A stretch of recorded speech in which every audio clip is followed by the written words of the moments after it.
Buen día, compañeras, compañeros, compañeres. Mi nombre es Dominique Dubreuil, soy estudiante de Pedagogía en Lengua Castellana y Comunicación, y junto a mi compañera Laía Guillén, estudiante de licenciatura de Lengua y Literatura. hemos analizado los conceptos relacionados a violencia estructural a partir de algo que consideramos que nos convoca en nuestras ambas carreras, que es el lenguaje. Y esto lo hemos abarcado a partir de lo que es la violencia simbólica. En primer lugar, lo que Adrián Chile define en la pirámide de violencia machista en relación a la violencia estructural, en tanto esta como que compete dinámicas económicas y sociopolíticas, en la medida que a partir de esto se crean jerarquizaciones que son las que conllevan el poder que tiene un grupo de personas sobre las demás personas y el control de la nación. Además de esto, también nos guiamos por lo que Soledad Rojas, activista perteneciente a la Red Chilena contra la Violencia hacia las Mujeres, que define que la violencia estructural se sostiene en una triada que ella definió a partir del capitalismo, el patriarcado y el colonialismo. En primer lugar, el patriarcado, según la docente Doris Quiñimil en su glosario, es un sistema de organización social en la cual algunos ejes como la política y la educación están a cargo de los hombres. Y esto hace que dominen tanto a mujeres como niñas, entre otras como estratos sociales. Y bueno, El colonialismo lo define la profesora Doris Quimil como aquello que históricamente se refiere al ejercicio del control de un país o nación sobre otro, a menudo explotando económicamente y sosteniéndolo por cualquier medio. Sobre esto, igual como que consideramos que el colonialismo es, por lo tanto, la base de la violencia estructural y es desde lo cual se sostiene las violencias simbólicas, que como se verá en el Canvas, ya hemos como considerado... Las expresiones verbales dañinas las explica Triglia como cómo se trata de las verbalizaciones que ya hay una intención de denigrar o dañar a alguien por su condición social. También incluye amenazas o insultos.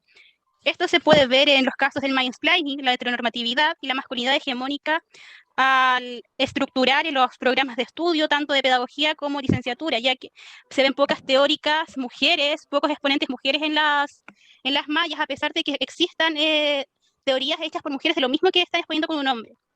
Exactamente, porque igual conversando entre nosotras sobre los ramos que hemos tenido, es algo como en común de que si es que nos pasaron, por ejemplo, académicas, estudiosas de, no sé, cuestiones literatas como muy específicas del lenguaje o de cómo se crea un género determinado, fue muy por encima.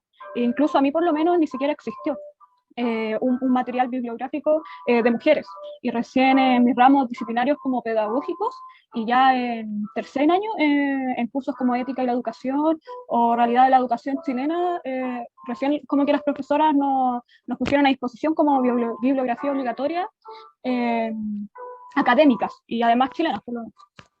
Sí, yo he estado recién viendo académicas y literatas de mujeres porque yo tomé un electivo enfocado en escrituras de mujeres. Si no fuera por eso, no habría leído ninguna durante mi desarrollo académico. Esto lo podríamos ejemplificar con un estereotipo de género que la docente Doris Quiñimil lo definió como aquellas imágenes, creencias y representaciones de lo que significa ser mujer o hombre, que están en el imaginario colectivo de una sociedad o grupos sociales respecto de las creencias o rasgos que deben tener las personas según su sexo o su género. Y así podríamos explicar de que se valoran más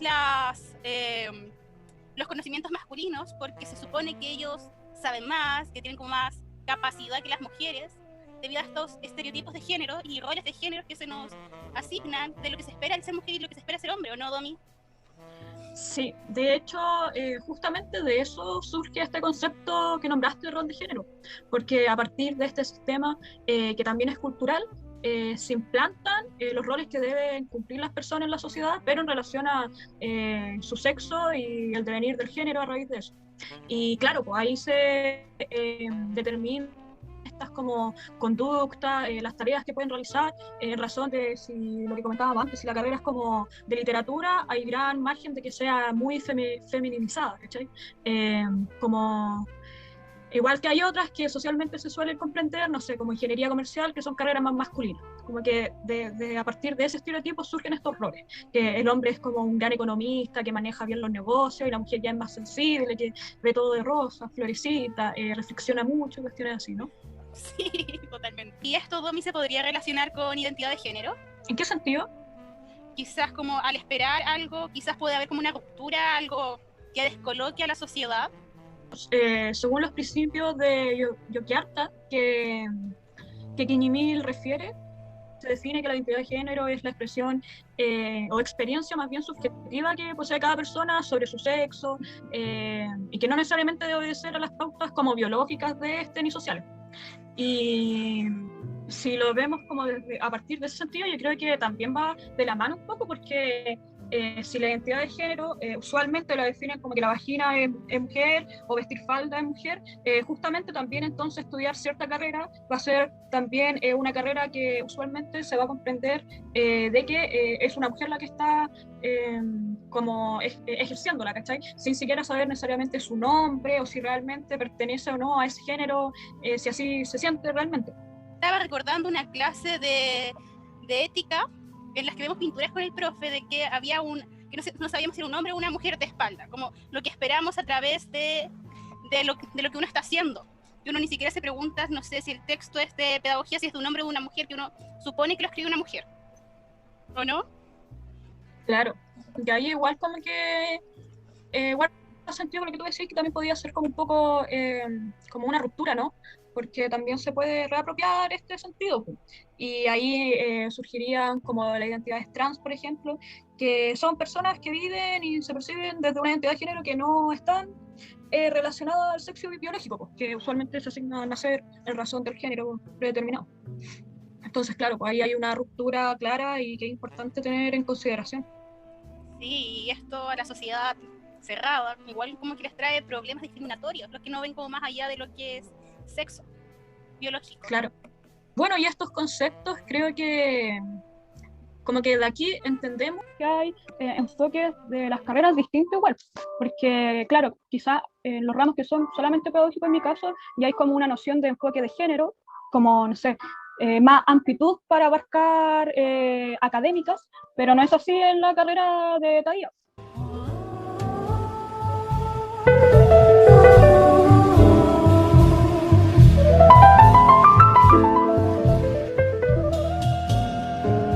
Aspecto que notamos que había una diferencia es con el amor romántico, que yo lo veo como más palpable en mi carrera al leer los textos, que la naturalidad de cómo se va deformando el constructo de amor y naturalizando actitudes violentas, que lo pintan como romántico, el amor cortés, de que van a conquistar a la mujer como un acto casi de guerra, como un trofeo, poco menos, y se renaturaliza en la escritura.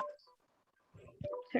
Y así igual sucede que se normaliza, ¿o no? Como que no hay nada erróneo en un amor romántico de ese tipo, porque claro, la literatura y enseñarlo además en los colegios como que lo hacen dar por cierto de que así debe ser.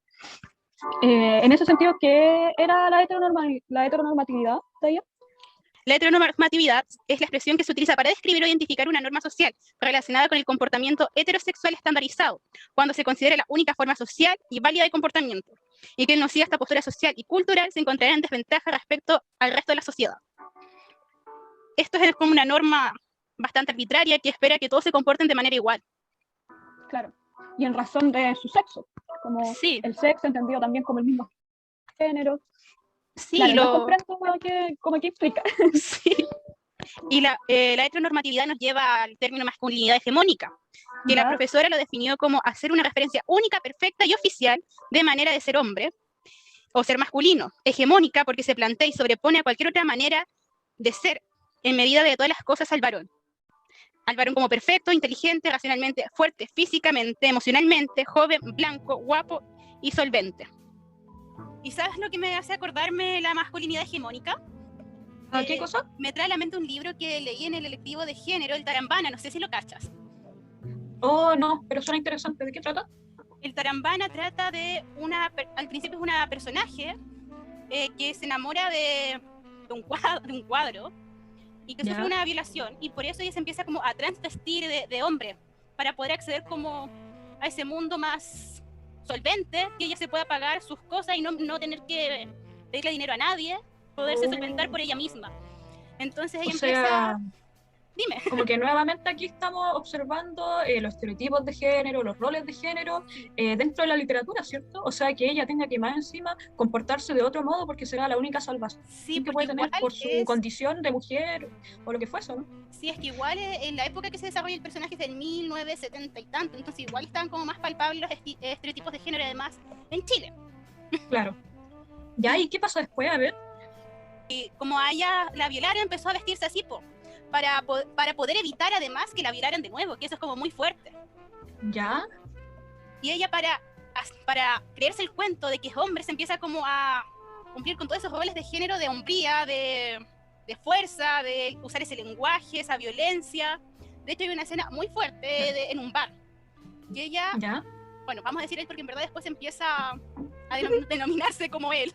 Va a un ¿Ya? bar y apuesta y siempre gana. Y los que les ganaron se picaron y entraron al baño. Y algo que siempre complejó al personaje es que él no podía orinar sentado. Y ellos entraron con la onda de que la tenía chica. Y él se picó pues, y los apuñaló para demostrar su hombría, como no podía entrar en ese juego, que él era más fuerte. Igual es como bastante cuático de que llegue a eso para decir, no, si yo soy hombre.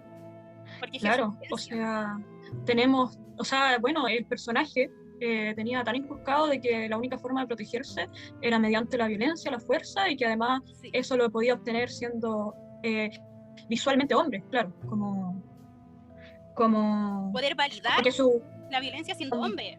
Porque claro, y ahí igual explicar eso. ¿Sabías esto? Como que ahí siento que se puede comprender este asunto de la expresión de género, ¿no? Sí, totalmente.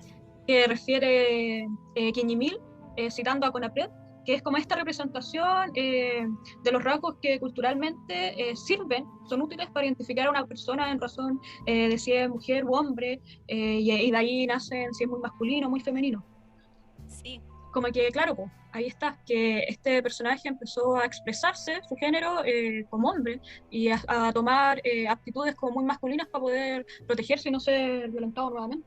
Sí, y después el personaje se empieza a sentir cómodo, entonces ya no es como solo para defenderse, sino como que se identifica como hombre. Ya.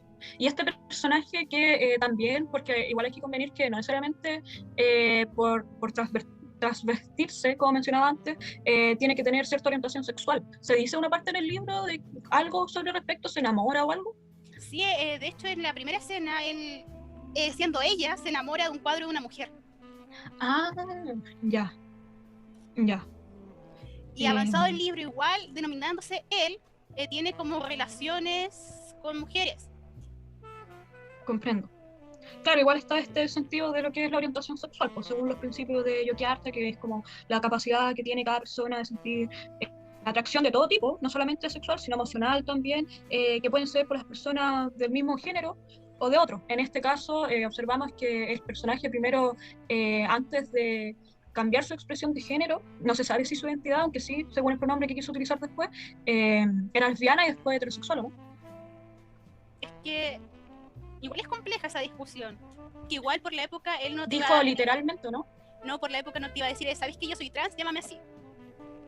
Igual sabéis que estas violencias que nacen a partir de esta masculinidad hegemónica, porque claramente este personaje sufrió eso a partir de lo que se concibe como correcto y como apto para ser masculino, también surge este concepto del mansplaining. ¿Sí has escuchado sobre eso? No, ¿me lo podrías explicar? Ya, yo igual lo saqué del glosario de la profe, y ella como que refiere a Rebecca Solnit, diciendo que son como los modos que tiene un hombre en una conversación con mujeres, a explicar algo, suponiendo como que ella no lo sabe, y muchas veces ni siquiera como que está dando una información correcta, y así como que es por decir como que pasa por encima, como el momento que tenía aquella persona, aquella mujer para hablar. De hecho, con lo que me estás mencionando, recordé otra escena en que él es descubierto por uno de los compañeros de trabajo y explica, él como hombre le empieza a explicar el rol que tiene que cumplir y para enderezarlo casi hay una violación, que es que ella se defiende poco menos castrándolo. Entonces, claro. No sé si a ti te ha pasado, bueno, igual mi carrera, por ejemplo, no tiene mucho estudiante masculino o cis hombre, ¿cachai? Como para que se den esta instancia. Pero sí sé que en el ámbito laboral sí sucede harto entre profesores, como en la sala de profesores, de que los hombres se imponen a las profesoras, y esto no permite que, por ejemplo, puedan dar opiniones, nuevas como metodologías, propuestas en el colegio. No sé cómo pasará en tu ámbito como literata. Es que mi ámbito igual es como más femenino también. Pero sí hay profesores de que se les sale como ese mansplaining con algunas profesores que son como que tienen hasta doctorados en su área y ellos empiezan a contradecirlas. Ya, comprendo. Igual esto lo encuentro como súper importante que lo sepamos, como que logremos identificarlo, incluso estando estudiando todavía, que también vamos a ver cómo tener herramientas para poder afrontarlo y saber que en realidad no es por una cuestión de capacidad.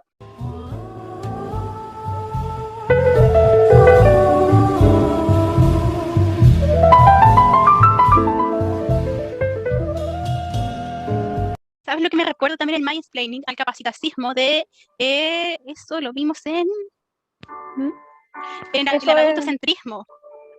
Ya. Yo eso del adultocentrismo lo entiendo como una relación, bueno, igual aquí como que me acuerdo del glosario que leímos, que es como una relación social determinada a partir del enfoque del adulto, y como que intenta direccionar la sociedad muy capitalista y consumista y de desarrollo económico a través del adulto, y como que la niñez, la juventud y la adultez mayor no tienen como mayor incidencia en el desarrollo del país en ese sentido.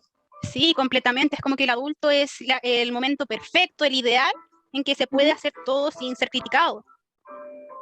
Claro. ¿Y ahí entonces qué sería el edadismo y capacitismo? Según el glosario de la profe, se refiere a sistemas de dominación de sociedades occidentales, al igual que el adultocentrismo y el heterocispatriarcado, el capitalismo y el colonialismo. Son centradas en la visión de la persona adulta, pero no anciana, y sin capacidades para obedecer las lógicas de consumo y de trabajo capitalista. Es exactamente lo que estamos conversando ahora.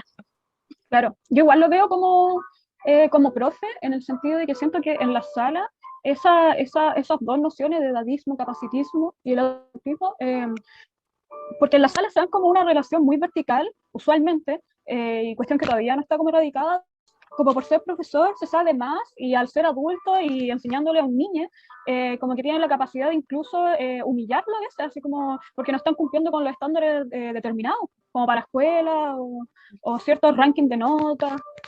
No, totalmente. En literatura yo lo veo con los profes que tienen muchos doctorados, que ellos olvidan de que uno a veces no los comprende al tiro, que no es tan especialista como él. Claro. Como que incluso se llegan a enojar porque uno les pide que lo vuelva a explicar, como que es algo que uno tendría que tener por hecho, ya un conocimiento evidente.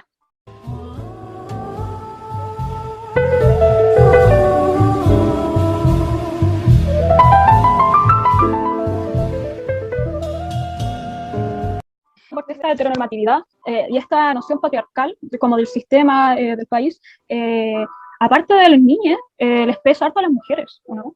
Como me refiero como a la discriminación contra las mujeres, que según la profe también en su glosario es como toda exclusión y distinción basada en este sistema sexo-género, binario, y que afecta, bueno, negativamente a las mujeres.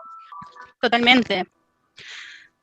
Y eso también se ve reflejado en la vida y el trabajo, pues esas discriminaciones, el acoso laboral, el acoso sexual. Me gustaría definirte lo que es trabajo, el conflicto trabajo y vida. Ya te escucho, a ver.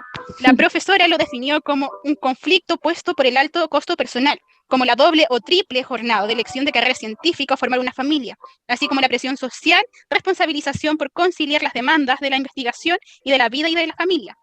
Especialmente en el caso de las mujeres, lo que yo te estaba comentando es de injusticias de la mujer. Claro. Y la mujer, aparte de tener que trabajar y recibir una remuneración por su trabajo, igual tiene que ejercer un trabajo que es no remunerado, que es el ejercer cuidados de su entorno familiar. Y por eso tiene que dejar de lado su vida laboral, postergarla. Claro, y solo por el hecho de esto, por el sexo género, porque al ser mujer se le atañe, además incluso por la masculinidad hegemónica, de que debe hacer cierta labor por sus capacidades, y además se le atañen ciertas carreras, profesiones. Siento que esto se puede solucionar mediante la utilización de un enfoque de derechos humanos, como al implicar establecer un marco legal y ético de respetarlos, protegerlos y promover los derechos humanos para respaldar la integridad de las personas en general, no solo de las mujeres, de los niños también, de los adultos mayores, y así erradicar también las situaciones de discriminación. Totalmente, pero para llegar a eso nos falta un largo camino. Igual yo creo que se puede lograr con un paso que ya se ha dado, que es sobre la cuidadanía, ¿no? Sí. ¿Tienes claro de dónde viene cuidadanía? Mira, la verdad, pensaba otra cosa que al final no era. Así que si por favor me puedes decir lo que es, te lo agradecería un montón. La profe en su glosario nos pone de que la cuidadanía proviene del término cuidado, es la forma de autorreconocerse en una sociedad que ponga la vida en el centro, en un sistema económico y de relaciones, en donde partiendo del reconocimiento de su interdependencia, las personas sean agentes activas en la creación de condiciones que se inserten en las redes de cuidados y sostenibilidad de la vida, libremente elegidas. Los elementos constituidos de esta nueva propuesta podrían resumirse como una apuesta para sustituir la lógica androcéntrica de la acumulación por una lógica ecológica del cuidado, que busca una sustentabilidad de la vida y se basa en la cooperación, la interdependencia y la reciprocidad y la horizontalidad. Ya. O sea, igual no estaba tan lejos de decir que ha sido un gran paso, que ya tenemos algo, porque eso igual siento que al menos en mi ámbito como profesional laboral, se puede empezar a observar cuando los colegios dejen de producir capital humano, en el sentido de que ya no sea tan importante solo generar mano de obra, estudiantes que por una nota sean calificados como buenos o malos, ¿cachai? Sino que verlos como tal, como personas y que tienen que desarrollarse tanto a nivel emocional como intelectual, social, todas las habilidades blandas, en el fondo. No sé qué opinas tú. Al menos en mi carrera, no sé, es que igual es como más teórica, más interpretación, o sea, como eso del cuidado. ¿Ya? Es como más generar conocimiento, entonces no era algo que yo lo tenía como tan presente. Pero ahora que me lo dices, claro, me hace como más sentido. Claro. Y bueno, el otro también, que también es como un paso que se está desarrollando actualmente, lo del enfoque de género. Sí. Tratar de que sea lo más equitativo, las mallas, las enseñanzas, y no como cayendo en el error de enseñar bajo roles de género, sino como todos iguales y que comprenden lo mismo. Claro, porque ¿qué es el enfoque de género? El enfoque de género refiere a una categoría de análisis de realidad social, cultural, histórica, que surgió en los años 70 con el objetivo de comprender la desigualdad y jerarquización que establece entre hombres y mujeres. Esto es lo que nos dijo la profe en clase. Ya, comprendo. Claro, y siento que esto también ayuda, bueno, aparte de todo lo que hemos dicho, a erradicar los discursos de odio, como antes había mencionado, porque igual son enunciados que incitan a la discriminación, a la exclusión, cosificar a las personas, y eso, bueno, ya lo mencionaste, se observa en la literatura, yo lo observo en la sala de clases, entonces sí, es importante trabajar como los conceptos, tener como claridad de los conceptos y a la vez trabajar conjuntamente. Sí, tratar de que las creencias no afecten tampoco en el discurso que nosotros hacemos, porque las creencias igual puede que no sé, a ver, por ejemplo, el catolicismo puede hacer que hagan discursos de odio respecto a homosexuales, si leen la Biblia literal. Claro, claro, ahí está igual también el problema de la violencia simbólica observada desde el lenguaje, porque como concluimos, el lenguaje crea la realidad, entonces, y nunca mejor utilizado el lenguaje a través de estos materiales literarios como una Biblia, un cuento, una novela, que a su vez se utilizan como material para trabajar en la... Y para naturalizar o normalizar una situación. Porque antiguamente era para controlar a las personas, entonces era una naturalización de algunos actos violentos. Sí, estoy de acuerdo.